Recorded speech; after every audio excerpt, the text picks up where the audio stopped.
Chapter 5. What do I need to focus on now and next? I don't know how much time you have left to get out.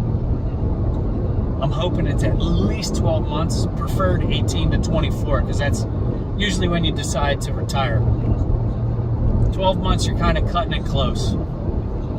I was lucky enough to start 12 months out with my own knowledge, but I got put behind the 8 ball at 9 months and didn't realize what I needed to focus on now and next.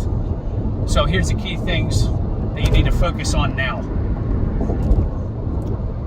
What kind of networks have you built? Professional networks within your unit, outside your unit, your friends that you've had throughout your entire career. What kind of network do you have? Something to think about now. Are you amenable to getting out of your comfort zone and thinking about what you want to do as you retire? Do you want to go and be a lawyer? Do you want to be a doctor? Do you want to get into construction? Do you want to be a crane operator? Do you want to run a business? Do you want to own a business? Do you just want to be a director of sorts or a manager? There's so many questions. Think about what you like, and then think about what you love. If you could do something the rest of your life and roll out of bed and absolutely love what you do and not even think about it, it's not work, what would you want to do? Is that something that you've talked with your family about? Would they be interested? Because there is a balance. You know, we can refer back to a couple different chapters where balance is most important. So you got to figure that out. Once you figure out that balance piece of it, and it's good for you, and then you can focus on your being, with your relationship with God, relationship with your family, and focus on the business at hand. What's the next piece of business? What do you want to do? Where do you want to go?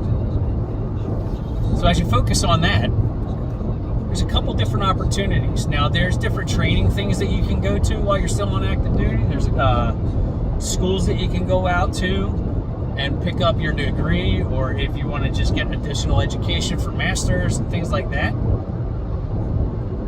You can also look into what they call SkillBridge, and I'll add that in the reference section, some points of contact that you can reach out to. But SkillBridge is in so many different fields. I know that they do it with banking, financial advising, real estate, construction management, construction contracting, property management. So it all depends on what you want to do. I am more familiar with the real estate piece of it because I know a lot of people that have done it and are doing it, and that's where the general contracting comes in, property management and stuff like that. I have friends that went into the financial management piece of it, as well as the banking piece of it. Insurance, that's another big one. You can do SkillBridge. USAA has a big SkillBridge program. So it all depends what you want to do. And you can reach into your transition network, and they'll help you find those positions that are able to be filled through SkillBridge. So check that out. You can do internships. Internships is another way of learning an additional skill set that the government, the military, pays you to go and learn something new. The company that you go to work for, I don't believe pays you. However, I can correct that if need be in editing. But it'll depend on the company. SkillBridge, I know the company pays for people to come and work for them while you're there. You still maintain all your military benefits and all that while you're at SkillBridge. I say all this to figure out what you need to focus on now, because that's what you're going to do next, is to focus on what am I going to do next? Well, what you're going to do next is figure out what the hell you're going to do after you retire. Do you want to sit back, relax? Do you want to continue working? Do you want to go contract? Do you want to go government? Do you want to go private sector? Your choice. But the next piece of it is huge. What you need to do next and focus on is your body. You need to make sure that you get all of your medical taken care of. You're going to have to go through, for the Marine Corps, it was called Capstone. It may have changed by now. It's been a couple years. But you have to go through the motions of all of the transition with all the paperwork, all of the classes that you have to take, all of the interviews that you have to go through to out-process. It sounds like a lot, but it's not. You get to do that on your time while you're doing your transition. And that's when you start to build up your network. Get out. Go to meetups. Go to networking events. Things that catch your interest. Things to meet people. Because most of the time you run into somebody who has a connection. That connection might be able to get you an interview with the hiring manager. Or they might be the hiring manager themselves, and they start to build a great relationship with you through your rapport, meeting them at a networking event. So that's important. Get out there and do those things. The medical piece with the VA, making sure that you have all of your ailments correctly documented so that you get your compensation that you're entitled to.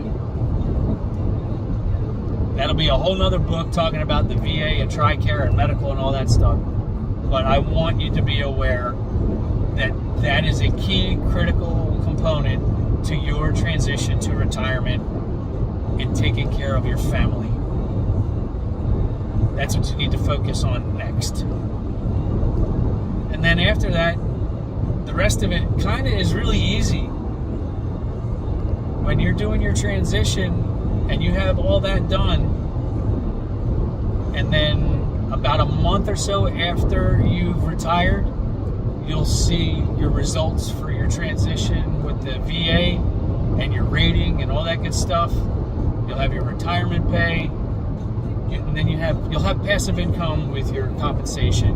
You'll have your passive income with your retired pay. Is that enough? You figured that out 2 chapters ago, right?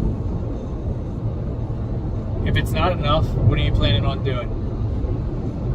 You plan on working, building a business, living off investments, which should have been handled throughout your career. If you haven't done it, hey, great. Guess what? Now's the time to invest. But how are you going to invest if you're only living on those 2 pieces of passive income?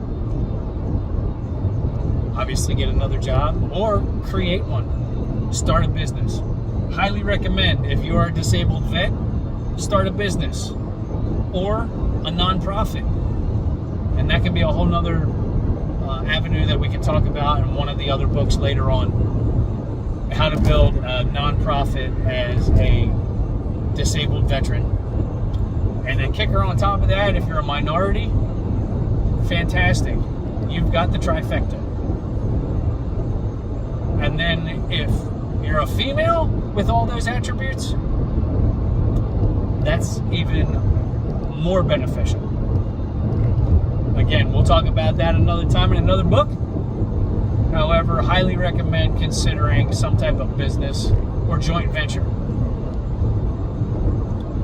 I hope you're enjoying the book so far. Can't wait to dig into more stuff as we go along. But retirement's a pretty big topic. The last piece, which will roll into the next chapter, how much do I want to earn? We'll do a little bit of rehashing from the previous chapters. But again, it's going to roll into your body, your being, your balance, your business, because you're going to be focusing on the real facts, the raw feelings, the relevant focus, so that you can have results-driven fruit for your family, you, and have a profitable life, business, relationship, friendships, lifetime of happiness.